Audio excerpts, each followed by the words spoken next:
ഒഡീഷയിൽ അക്രമികളുടെ ക്രൂരമായ മർദ്ദനത്തിനിരയായ 2 വൈദികരിൽ ഒരാളിപ്പോൾ നമ്മളോടൊപ്പമുണ്ട്.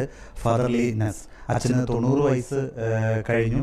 അച്ഛനും ആ ഒരു ക്രൂര മർദ്ദനത്തിനിരയായി. 2 വൈദികരിൽ ഒരാളാണ് അച്ഛൻ. അച്ഛൻ കഴിഞ്ഞ 15 വർഷങ്ങളായിട്ട് ഒഡീഷയിൽ സേവനം ചെയ്യുന്നുണ്ട്.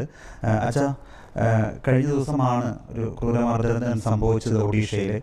അച്ഛൻ എവിടെയാണ് സേവനം ചെയ്യുന്നത് ഒഡീഷയിൽ? ഞാനിപ്പോൾ കൊച്ചുണ്ടയിൽ ചർവാട്ടി എന്ന് പറയുന്ന ഗ്രാമത്തിലാണ് ഞാൻ സേവനം ചെയ്യുന്നത്. അതിൻ്റെ സ്ഥാപനത്തിൻ്റെ പേര് കാർമൽ നികേതൻ ചർവാട്ടി, ലാഡ് ജംഗ്ഷന് സമീപം. അവിടെ 2 വർഷമായി ഞാനിപ്പോൾ സേവനം ചെയ്യുന്നു. ഇപ്പോൾ എത്ര വയസ്സുണ്ട്? എനിക്ക് 90 വയസ്സുണ്ട് ഇപ്പോൾ. അച്ഛനിപ്പോൾ എന്താണ് പരിക്ക് പറ്റിയിരിക്കുന്നത്? കാലിനാണ്? എനിക്ക് കാലിനും വായുടെ അകത്തും പരിക്ക് പറ്റിയിട്ടുണ്ട്. എന്താണ് അച്ഛൻ അന്ന് രാത്രി സംഭവിച്ചത്? അത് എൻ്റെ